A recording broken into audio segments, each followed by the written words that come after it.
to maintain homeostasis, there's going to be obviously there's going to be a balance between damaging things that can damage the gastric mucosa and things that protect the gastric mucosa from that.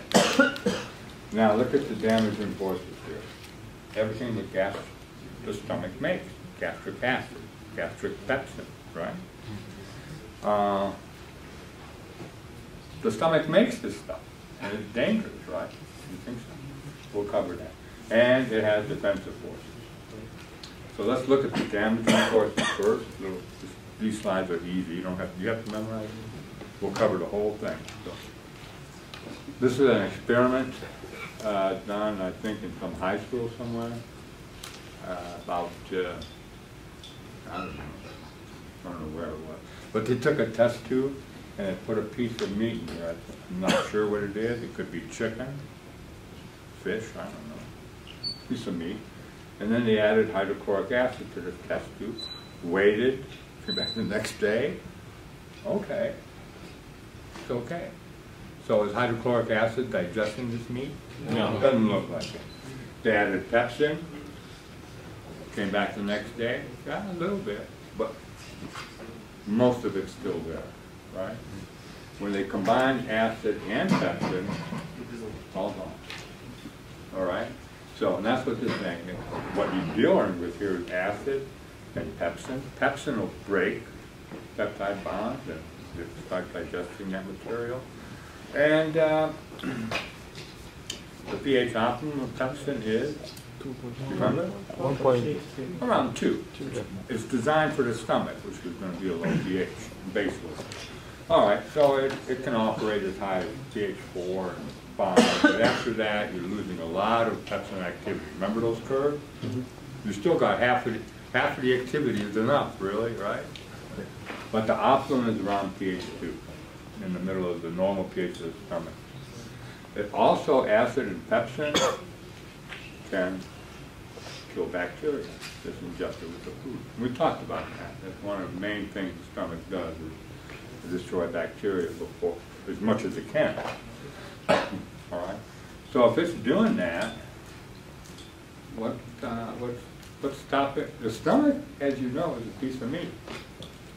What's stopping your stomach from being eaten? Do you think pepsin cares whether it's chicken or your stomach? I don't think so. No. There are two barriers. Hmm? There are two barriers. Okay. Which one? I mean, The mucous membrane and the. all right. It uses mucus and bicarbonate. Yeah. A physical and a chemical. Yeah, very good. All right. So I'll expand a little bit on that if you don't mind. The mucosa has protective forces. So you've got, there's more than 2 here, right? We'll go over it. But you're right, you're not wrong, you're right. Let's take a look at the defensive forces. I've divided them into 3 segments, okay? You have pre-epithelium. Pre-epithelium, all that means is before you get to the epithelium. Remember, in the stomach, you're making acid and pepsin, and yet the only thing preventing things in the lumen from coming into your body unwanted is one layer of epithelium. It's not like the skin that has a stratified layer or the esophagus, but you got one lining of epithelium. You break this, if it's bacteria, you got bacteria going into your bloodstream. Right? That's called sepsis. Or if you don't know what sepsis means, it's called blood poisoning. You end up in the ICU. You know what that is? Intensive care unit. Well, you're in pretty bad shape. All right, systemic blood poisoning. Epithelial is the other segment. What does epithelial do in terms of a defense? And then we have subepithelium. Mostly it's mucosal blood flow, and that's shown here by a capillary. All right, let's look at the pre-epithelial first. I'll explain. The mucus that was brought up, the mucus layer, has 2 functions. One is chemical and one is physical. We're going to deal with the chemical defensive function of mucus, and that deals with bicarbonate transport. You have mucus here, right? You have acid here. The stomach is making acid. Now, at the epithelium, if you let that acid get here, it's like that piece of chicken. right? It's going to be gone. You've got 24 hours, I guess, but it's going to be gone. So what the mucosal do, they secrete bicarb. You know what bicarb is going to do to the acid? There you go, you're picking on, right. So you got bicarbonate secretion by the epithelium, acid up here in the stomach. And I think they're showing, yeah, there it is. This results in a pH of around 7 at the surface, even though the pH is 2 is in where your food is that you ingested, right? And then the pH of 7, the epithelium is just fine. Is that right? This little thing, if you see it again, I've used it a lot to just talk about a gradient. So you're going from a pH 7 down to pH 2. Okay, that's all it meant. Creates a pH gradient. Some people call it the mucosal pH gradient, the mucosal bicarbonate gradient. Depends on which book you're reading. But that's the chemical barrier. How do you know how it works? You've got acid coming in here, and you've got bicarb going in the other direction. They meet in the middle. We know this equation, right? That's how you generate a gradient. Do we know this? Remember that? We know this. And basically what you're going to generate is carbon dioxide and water. Not a problem for you. You have that all the time, right? All right, so that's one part. Now, to get this bicarb to come in here quite a bit, you have to transport it from the mucosal. Now, this is just one transporter. I put it in whatever color that is. I guess it's reddish. And that says 2 bicarbs for 1 sodium. Don't worry about it. There's a lot of them. Just know that at the basal part of the epithelium, you've got all kinds of bicarbonate transporters, a lot of them. And they transport bicarb into the mucosal and then out into the mucus layer, right? And this creates your gradient. Because here it's around 7, here will be 6, 5, 4, 3, 2, and then whatever's up here, 1. Or, you know what I mean? Yes. You've got that. Because you'll have more bicarb here, more acid here, more bicarb here. All right, so that's how that works. Pretty simple, right? It works right there in the mucus layer. So that's the chemical part. There's a physical barrier. I do these. You know, you use PowerPoint, you get a little circle and you go copy, paste, paste. And these are the bacteria. And I'm showing you them here and here, but not too far down. I'll come to that later. But you have bacteria. It's the physical barrier because bacteria will have a difficult time penetrating the mucus. You know what a mucus gel looks like? It's a kind of a gel. Acid, bicarb would fly right through, right? But bacteria or something, bacteria about what, 1 millimeter long in diameter or whatever. Usually 1 millimeter is about the right size for bacteria. And that doesn't get across very well. It'll get into the upper part of the mucus layer, but it doesn't get very far. And, well, we'll get to this in a minute. Let me see if I, there you go. The gastric mucus layer is a dynamic layer, okay? Now, I'll show you another slide to confirm that, but see the way I've drawn it here, you've got pretty dense mucus layers. You know, they're being secreted pretty dense.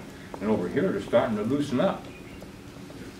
Okay, what's going on is pepsin is starting to, it's up here, let's say it's up here, it's starting to eat at these things, right? It's starting to digest them. Mucus has protein, right? It's a glycoprotein. And so you got protein, and it'll eject the protein. It may not be able to attack the carbohydrate part, but the protein part it will. And what that does is it loosens the net, if you want to call it that. It's sort of like having a fishing net or any kind of net, and you start cutting strands in there. That thing's going to loosen up. Before you could have caught fish this big, now some of those big ones will get through, right? Does this make sense? Yes. All right. So what's happening is as pepsin is digesting this thing away and this is loosening up, motility can combine to wash it away. Right, you got 3 times a minute that stomach contracts pretty strongly. Remember when it gets to the antral? Well, that mucus is off. And I put the bacteria up here because they can get through this real easy, but they can't get through very well through here. All right? So when you get to motility, you're taking the bacteria along with the mucus, it's gone out of your stomach. Most of them will probably be dead from the acid, but if there's any alive, You push them out of the stomach, right? All right, so what I said by dynamic is that as this mucus layer is removed by motility, more mucus comes in. So this is a cycle. Now, if you wanted to, you could take a stomach and just wash some water on it. Doesn't take much. You'll wash this top layer off. All right, and as soon as you do that, mucus secretion. So you take some off, mucus comes in, take dynamic. It stayed. In other words, you don't just keep losing the mucus layer, because after a few hours of a meal, it'll be all gone. But you remove the top. Does this make sense? Yes. It's all dynamic, okay? Now, okay, I always show pepsin up here doing this. Now, what's stopping pepsin from eating up all of it? pH. Bicarbonate. There you go. Who's close there? You know what the pH optimum is? Yeah. Yeah. So even, now pepsin's pretty small. It's just a lot smaller than bacteria. It can probably get through here, but by the time it gets to here, it has no activity. Yeah. pH optimum, okay? Are we reviewing physiology yet? Yeah. We are, huh? Yeah, we are. All right, so is there anything else? Most of the bacteria, some make it through, but most. Okay, the inner layer gives rise to the outer layer. All this slide, this makes sense. You'll be able to review it, right? Any questions on this? All right, let's go to the epithelial part. It's in red here. And I got repair outlined because tight junctions are tight junctions. You need a cartoon for this? All you know is that they're very tight and the gastric mucosa. I guess I could have a cartoon. I know where I can find one, but it's too late now. Anyway, the epithelial, you can have very complex junctions, tight junctions, and dense. And the gastric mucosa is one of the densest, okay? Intestine, it'll be a pretty loose tight junction. And we'll get to that when we get to intestine. As a matter of fact, sometimes they call the gastric mucosal epithelium a tight epithelium. They call the intestine a leaky epithelium, okay? Those are terminology. What they're talking about is a tight junction. Anyway, what do tight junctions do? It prevents things from getting through. We're glad we have a tight junction there. Supposing something goes wrong with the mucus barrier, mucus bicarb. You've got the epithelium now preventing any further damage. What you're really after here is preventing all noxious materials from getting in here and getting into your body. Remember, the whole GI tract is exposed to the outside environment. And whatever you put in your mouth and swallow. They get all that, okay? All right, the epithelium, that's the tight junction, that's pretty straightforward. Repair, called restitution. Do I have epithelial restitution? I don't know, there it is, epithelial restitution. It's a remarkable function of the epithelium. You damage it, and it repairs itself almost immediately, within minutes. That's why surgeons and other people, they don't worry about it too much. Or if you eat something sharp, you know, it doesn't take much to scratch one layer of epithelium, does it? It repairs within minutes to half hour, depending on the size of the damage. Restitution works with this. That means, I like that, you know, I didn't do this, but they're damaging the epithelium. Now this damage is gone, right? What are you left with? Hey, things can get through here. And so almost immediately the cells next to this injury, or the defect if you want to call it, they change shape. They're no longer columnar mucus cells, called epithelial mesenchymal transition, but you don't have to know that word. They change shape, flatten, and start migrating immediately to cover the defect. Almost immediately. I have written here what is rapid, minutes to an hour. That depends on the size of the hole. Obviously, the cells can migrate only so fast, okay?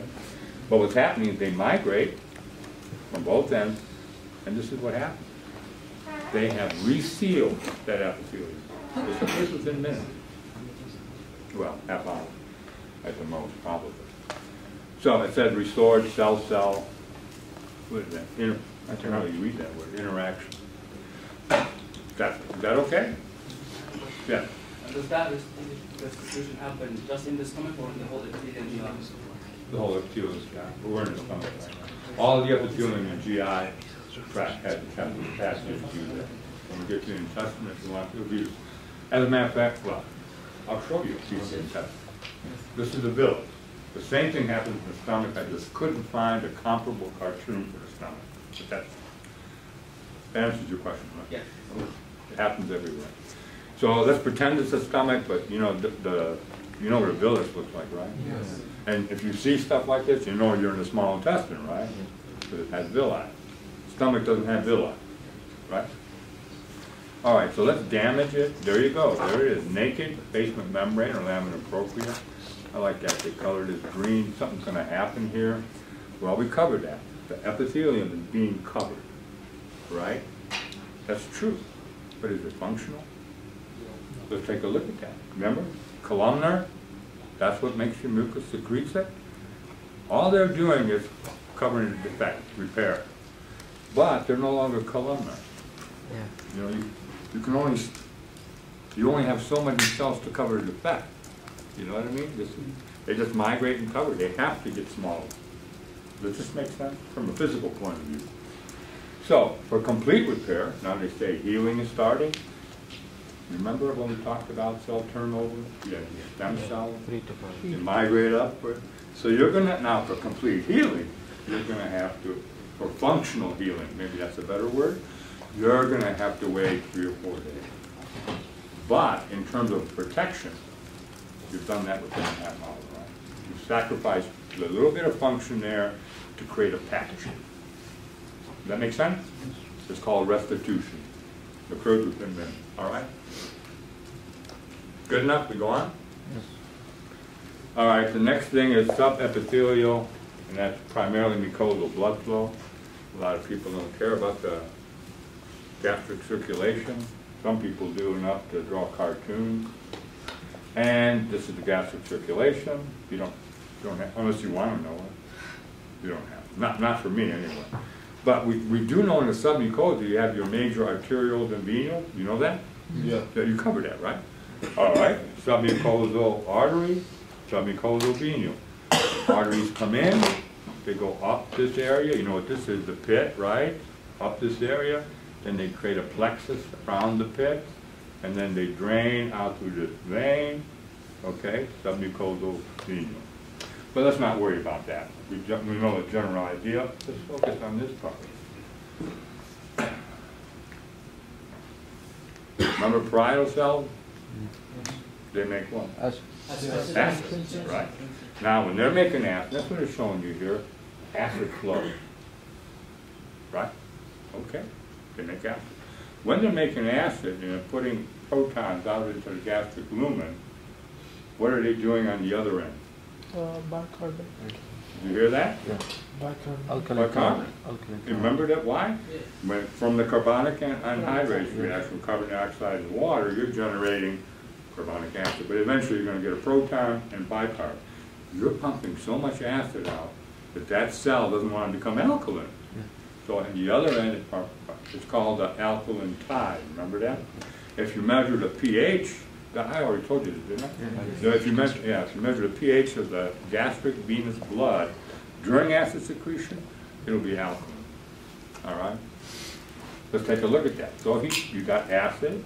Over here, they call it the bicarbonate flux. This is the direction of blood flow. Remember we talked about it. It's coming up from the arteriole, the mucosal arteriole, coming up. Okay, so it's picking up all this bicarb, and guess where it's taking it? Right up to the mucous epithelial cells, which take it up, that we cover the transporter, and put it out into the mucus. So let's exaggerate here a little bit. Let's say you're secreting a ton of acid. You know what a ton is? Okay, 10 liters. You know what a liter is? What? You're secreting a liter of acid. Guess how many liters of bicarb you're putting out? A liter. So when you're putting out the acid, a ton of it, you're putting out a ton of bicarb. Hey, isn't that a nice system? Yes. Now, you interfere with the circulation, you think you're going to have a problem? Yes. Of course. Of course. And a lot of people suffer from gastric ulcers in the ICU from ischemic condition. You know what ischemia is? Low blood flow. Okay, or a shock, people get ulcers just from a reduction in blood flow. Is that okay? Yes. We can go on then, right? Yeah. Nice little system for the stomach, huh? I mean, if it's got to make acid and pepsin, it might as well protect itself. All right, the one thing, I think we covered all of these. Surface mucus secretion, bicarbonate, blood flow, apical membrane transport, well, we talked about this bicarbonate transport, right? And epithelial regenerative capacities. This is from a major textbook, okay? Actually a clinical textbook, but okay. And now there's something called the elaboration of prostaglandins. When I used to, this block was usually being taught towards the end. Most textbooks will have the GI. Even Guyton has it as one of the last ones. But they somehow, in their wisdom, moved it to the beginning. So you don't have a lot of biochemistry yet. There's an enzyme called cyclooxygenase. We'll get to that. It generates prostaglandins. Oh. Okay, and see what I have here? This is how important it is. It impacts on all of the defenses. It affects everything we've been talking about. Prostaglandins. Have you ever heard of prostaglandins? They come from arachidonic acid in the membrane. We'll get to that in a minute, but this biochem, you'll be getting more about cyclooxygenase later. What do prostaglandins do? Now that we're going to focus on prostaglandins. Look at this. Mucus bicarb, acid secretion, epithelial restitution, blood flow. Take a look. You increase prostaglandin, you're going to increase mucus and bicarb. That's good, right? Helping your defense. And you increase prostaglandin, you knock down acid secretion. That you might as well look at an anti-aggressive or pro-defensive maneuver, right? You're protecting your mucosa. The other thing prostaglandins do, they're vasodilators. You may not know what that is. You haven't had cardiovascular yet, so a vasodilator opens the diameter of arterial, you get increase in blood flow. Okay? And that's what we were talking about, the blood flow component. So you have an increase in mucosal blood flow, more delivery, right, of the bicarb, and you're going to increase epithelial restitution. So these prostaglandins help all the defense systems that we were talking about, and knock down an aggressive one, right? All right. Now, we're going to cover two of the injuries. We talked about damaging forces, defensive. And you know that to get pathophysiology, we're going to be talking about two things, NSAIDs and H. pylori. And if you overcome the defenses, you get an ulcer. And that can be problematic. If it's perforatory, you end up in a surgery, they'll take you to surgery immediately if you're vomiting blood or blood shows up in your stool. All right, or it's called peptic ulceration, if you want to call it. Let's take a look at, let's look at NSAIDs first, because we just talked about prostaglandins. Hopefully you remember. You haven't had the biochem, but you will. You'll be covering an enzyme called cyclooxygenase, COX-1. Well, there's actually two COXes. COX-2 is an inducible form, but don't worry about that. You probably, I don't know when you're going to get to it, somewhere later in the semester probably. But you take the arachidonic acid in the membrane and you generate all these prostanoids, if you want to call them. This will be thromboxane, PX. PGE2 is the major one that we're interested in the stomach. It's homeostatic, it's protecting the stomach. We'll just call it prostaglandin for us, because you haven't had the, I can't talk about prostacyclin, you haven't even had these things yet, right? But prostaglandin is enough. Most textbooks will just say prostaglandin, just like I showed you, they're talking about prostaglandin. All right, let's take a look at what happened. NSAIDs, do you know what they are? You've heard of them before? You heard of aspirin? Yeah. That's an NSAID. Endomethacin, well, you probably don't take that. Ibuprofen. Most people consume NSAIDs for relief of pain. Isn't it an antiemetic? As a matter of fact, huh? Isn't it an antiemetic? Like what? An antiemetic. Antiemetic? You know what emesis is? Well, why did you say that an antiemetic? Because I read it in one of the... Emesis means vomiting. Yeah. If anything, NSAIDs might induce vomiting. It was with antihistamine receptors and with the cannabinoids. forget you read it. For now. Or I'll read it again or something, but NSAIDs are pain relievers. As a matter of fact, we were using aspirin as physicians or others to cure before we knew how they worked. Some guy won a Nobel Prize for finding out that it dealt with the prostanoids, okay? But I don't know what NSAIDs have to do. They're injurious. So if anything, you're going to vomit. So I don't know what these would have to do with a histamine receptor. They're not histamine agents. That's why I said read that again or something. I don't know. Anyway, NSAIDs will inhibit this enzyme that generates prostaglandin, inhibition of cyclooxygenase or heart-1. I think that you know what that sign means here, right? It's inhibitory. So you're not going to generate your prostaglandin. You put in NSAID, you stop making prostaglandin. You might as well say you inhibited their synthesis. So now you're not making prostaglandin. What's going to happen? Well, you know what they do, right? So now if you're decreasing prostaglandin, you're going to decrease mucus and bicarb. Decreasing prostaglandin, acid secretion will go. Are we following this okay? Yeah, look, this is okay. If you decrease prostaglandin, mucosal blood flow goes down, you no longer have the vasodilation. And you're interfering with the healing process, restitution. All right, this kind of summarizes this. NSAIDs, non-inflammatory, this is our tweet thing. NSAIDs interfere with all three of the barriers, pre-epithelial, epithelial, and sub. Okay? If you want to think about it sometime, the pre-epithelial is the first line of defense, epithelial is the second line of defense. Your blood flow is the last-ditch effort to either neutralize any acid that got through here by delivering bicarb or wash away bad things, right? So that you're kind of in trouble when it gets that far. You're also starting to bleed, right? Right? If you destroy blood vessels, you're going to bleed. Well, let's take a look at it. NSAID, they inhibit prostaglandin, decreases all of the defensive forces, mucus production down. That was on the last slide. Bicarb, epithelial restitution, mucosal blood flow. It increases a damaging force, right? Okay. Increases hydrogen secretion.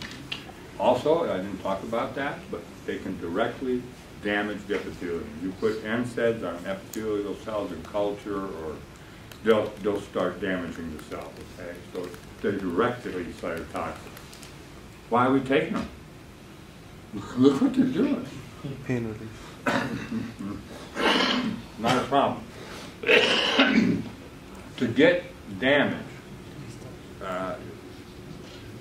you need to do this a lot.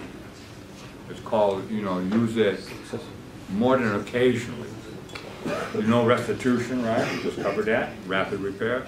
So you're getting yourself a migraine or a headache, and you have to decide, am I going to get rid of this headache with potentially injuring my stomach or irritating it? I'm taking an aspirin, right? You're going to get rid of that headache. But you don't do it every day. You know what I'm driving at? And you know, whatever injury happened, epithelium come back. You know what I mean? It's got a dynamic form of protection. All right. But the people that get in trouble with this are, I guess you have to be middle-aged or older. Rheumatoid arthritis, have you ever heard of that? Arthritis. You can't even move your joints. It's so painful. So you can't function. So they're on chronic NSAID use. They're using it every day just to alleviate pain. And they're going to have problems. Okay? Now, because of the widespread use of NSAID, pharmaceutical companies got really smart and everything, and they said, hey, let's coat them so they get past the stomach and go down the intestine, and then you release these NSAIDs and get rid of the pain, but at least it's not going to hurt the stomach, right? That was a smart move. Until somebody took a look at the intestine and realized there's ulcers in the intestine. All they did was move the injury from the stomach down to the intestine. You go, okay. But they didn't know that at first, because endoscopy, usually you get down to the stomach. You know what endoscopy is? It's a tube. But now they get down to the intestine. So now they're working on drugs that will, never mind. There must be about 30 to 40 NSAID under testing right now. Some have reached, is that okay? Non-steroid, yeah. out of the NSAIDs, we usually take them as pills, right? It's a pill? What? Yeah. Do we take them as well? What if we inject the person with NSAIDs? Are we gonna... That would be helpful, but they'll damage a little bit of tissue in it. And usually, nobody, you know what diabetics have to go through? Daily insulin injection. Okay, if you've got chronic pain, you're going to be stabbing yourself in the arm almost every day. Taking it orally, it's not a problem, okay? Now, what they're working on is oral. But you have a point. If you bypass the stomach, it's not going to hurt the stomach, right? But NSAID, no matter where you give them, will interfere with prostaglandin. So even if you were injecting NSAID, if you're injecting them chronically, you're still going to develop ulcers. Okay? Because all you've gotten rid of is the indirect form, but you're still, and they're going to be absorbed, right? Prostaglandins aren't there anymore. So your bicarbonate, mucus is down, blood flow is down. I mean, you could inject it, but it's not very convenient. Is that okay, Brent said? Yes. H. pylori, have you heard of this bug? Yeah. Oh, everybody has, right? H. pylori. And you'll probably get it in micro or whatever they call it. I don't know when you have that. Next year? Next semester? I don't know. All right, I'm not a bug person, but I know enough to be dangerous. So look what I have here. 50%, where's my pointer? Is it dead? Oh, no, I had it off, sorry. 50% of the people have H. pylori. Oh. Can you imagine half of this class, H. pylori? That's not completely true. That's the world population. So, yes. Okay, so let's call Saudi Arabia a developed country, all right? Basically, it's talking about hygiene. You know, you've got to ingest the bug. If it's in your stool, bad food, you know. So a village, somewhere in a remote area that doesn't have appropriate water drainage, fresh water, lack of hygiene, 80% of them will have H. pylori. Okay? Over here, maybe, I don't know the number. I don't think anyone's done a study on that yet. But it'll be lower than 50%. But because half of the population has H. pylori, people are going, what is this? Half of the population doesn't have ulcers. Right? Let's say even that. But, well, this is a cute one. I don't know if I want to deal with it. It depends on your philosophical, religious, or whatever viewpoints about evolution or anything else like that. But some people have traced the genetics of H. pylori and the genetics of humans back down to Africa. I don't know if you've ever heard of it. But supposedly some primitive things that look like humans were migrating out of Africa and out to the rest of the world. I don't know if you heard about something like that or not. But that's how long H. pylori has been with us, or whoever it was. They've been around for a long time, 60,000 a year. Why haven't we gotten rid of them yet, you know? We get rid of other bad things as we go along. But, all right. So now they're thinking about, they're in a process of eradicating H. pylori. In other words, medical students probably in 10 years or so will probably just look at this as like, oh, that was cute. We don't have to worry about that because it's dead, you know. But they'll use it as a learning tool or something. But they think H. pylori may be doing some good for us. Okay? And the way they joke about it, it's not really a joke actually. The way they joke about it is, well, we'll get rid of it, and we'll find out what's going wrong with people, and then we'll know what it was doing good. You know. Anyway, let's. Okay, remember, half of the people have it. 20% of those that have it are going to have an ulcer. That's the probability of getting ulcer. 20% of this class has H. Well, whatever. If all of you had H. pylori, 20% of you have an ulcer. But it's kind of funny, but almost all the people that have an ulcer, you'll find H. pylori. Okay, so you got to kind of wrap your mind around this. Not everyone will have H. pylori, but everyone who has an ulcer will have H. pylori, and that's why they're trying to kill it. So to treat gastric ulcers from this, They are antibiotics. They have a triple regimen. You can Google the treatment of H. pylori. They have a bunch of, I don't know, antibiotics and things like that, trying to kill it. And they can follow it. I'll show you how they follow it, how they test it. This okay? We know H. pylori is no good for you, right? NSAIDs weren't very good for you. H. pylori is not out of it. All right, H. pylori. I mentioned inner and outer mucus layer. Believe me, I didn't draw this. I draw stick figures and stuff. That's about it. Or I copy paste from PowerPoint. But just to show you, there's an inner layer and an outer layer. And you're making a point. And the point being is, these bacteria over here don't have a flagella. These do. So they're stuck in that outer layer, just the way I presented my little cartoon.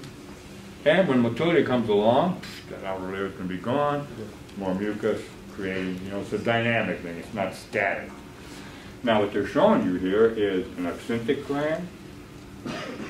Oops. That's about actinic gland. And here is antrum. You notice the thickness of the mucus? Oh, here's your pH gradient too. Nice slide, pH gradient. The thickness of it is much thicker in the antrum. You're making acid, good protection. You're making it. It's coming where? It's going to go where usually? Out through the antrum, pylorus into the duodenum. And the antrum is ready. It's got a thick mucus layer. All right. Now let's take a look at that bacteria again. H. pylori, it has flagella. It can move. It also has something called spatial orientation, and that is it moves towards an alkaline environment. You put H. pylori in the middle of a slide. You put a basic material on this side, acidic on this side. It's going to start moving towards the basic material. It can sense a difference in pH across its cell wall, and it moves to where it's more basic. You switch it, basic here, acid here, it'll turn around and start heading for the basic one, right? So it has flagella that helps it move. Now, if H. pylori is here, you notice you don't see any here, probably dead. H. pylori, you can kill it just like any other bacteria. So, people will say, well, if you're killing H. pylori, you cure the rest of it. You ingest 100 H. pylori, 99% get killed, 1 gets through, that's enough. They reproduce. All you need is 1, right? So there'll be a lot of them killed, but they have flagella that helps them run away. So what they do, and the flagella also helps them bury through this thicker inner layer. They're moving, and which way are they heading? Away from the acid, right? They're running away from the acid and pepsin, because it'll kill them. All right, now there's a difference in these two slides. You see that Helicobacter doesn't go down here, but Helicobacter will colonize the whole thing in the antrum. Take a guess what? No parietal cells. Huh? No parietal cells. What cells are in the actinic gland that are not in the pyloric gland? Parietal. Hey, look at that. I even got it covered in red for you, right? So look at all my red marks. Parietal cells make acid. You think that bacteria is going to head for the acid? No. You already know that it's going to use this flagella to get away. It'll go through the mucus, get the epithelium, pH 7, I like that, but it's not going to go down into the acid. Yes. Whereas in the antrum, you're not making acid, no problem. And you got a lot of them growing, and that's the initial infection with H. pylori in the antrum. Okay? So I'm not saying the H. pylori will survive acid and pepsin. It can't. It's going to get killed just like any bacteria will. But it has tools to escape it. And because of the pH gradient, it can follow that pH gradient. All right? Are we reviewing physiology yet? Yes. Yes. See how it works? I think it's better this way than hearing it 3 weeks later. All right. There's another thing this bacteria has that has urease. That's an enzyme that can convert urea to ammonia. I like the word ammonia cloud, which I'll show you what that means later. And you get water and carbon dioxide. But ammonia is acidic or basic? Basic. It's basic. Yes. If you didn't guess that, I'm telling you now. It's basic. It's alkaline. And it's also toxic to cells, just like an acid would be. High basic, Alkalinization can kill just as bad as acid. I don't know if you've ever seen these pH gradients of things you might keep in the kitchen, but hydrochloric acid, real low pH, toxic. Nobody wants to drink it or touch it. Lye, you ever hear of lye? You can dissolve tissues with lye. Okay, it's toxic as well. That's ammonia, or anything with ammonia. You know, they kill bacteria. Anyway, if you look at the back of his urease, they circle it on a membrane, so urea is all over the place. Now that Helicobacter has urease, it takes advantage of that because it neutralizes all the what would you call it? All the acid around it. So not only is this thing using its flagella to get through away from the acid, while it's doing that, it's creating pH around it that's alkaline, or at least trying to prevent the membrane that it has, or cell membrane or whatever, from becoming acidic. Does this make sense? Yes. Yeah. As a matter of fact, the importance of this is, I'm sure about a test tube thing, but they put H. pylori in a test tube, and then they add acid, and then within an hour it's dead. There's no living organism anymore. If they add urea, because if there's no urea, they can't make ammonia. So they add urea, and all of a sudden the bacteria lives longer, 2-3 hours longer. Okay, as long as it's making that ammonia, as long as it has urea. Okay. A little summary. I forgot to take the time. Whoa. Should I do it now? Or do you want me to summarize first? Let me summarize. H. pylori, it's called PUD, peptic ulcer disease. Everybody says, not everybody, but it's a common thing for clinicians to think that way. That's why they give cimetidine, get rid of the acid, right? Well, that's true. And there was a saying for a long time, no acid, no ulcer. All right, I don't know if you heard that saying or not, but that's what people were saying. Well, that's true, but this is called PUD, peptic ulcer disease. Guess what? It's like killing 2 birds with 1 stone. Get rid of the acid, and what have you done for the pepsin? It's no longer at its optimum pH, right? Yes. You're killing 2 birds with 1 stone. Just get rid of the acid, pepsin's not working. A lot easier to get rid of the acid than it is. PUD. Anyway, H. pylori, we talked about this. Swimming, okay? Down through the mucus layer. Here, they've shown you now acid. Acid will be here too, but there's just these cartoons are focusing on different properties of H. pylori. They're a problem. All right, acid. It's got urease. There's your cloud or whatever. Okay. Now that it's happy here, when bugs are happy, they have food, temperature, pH, they start to reproduce. I guess all species do that once they're comfortable, you know. But you get just called colonization. Yeah, just like this. In other words, it's just growing. And now you're going to have a problem. They're making urea, ammonia, and that's toxic. They have mucinase, that's written here, mucinase, enzyme, ACE, that eats mucin. And actually a lot of bacteria, we see that in the colon, a lot of bacteria eat mucin as their food. That's why they live there. This gives them food as well. So it's eating the mucin, which is not good, right? It's making ammonia, and eventually it's going to get down to here, and it also produces, I showed you that, did I? Yeah, they can inject cytotoxic things directly into the cell. So now when you've got it at the epithelium and all this, you start damaging it, you get inflammation, called gastritis. Anytime you hear itis at the end of something, what does that mean? Inflammation. Gastritis, stomach inflammation. Pancreatitis, pancreatic inflammation. All right, let's take a 10 minutes. Is that okay?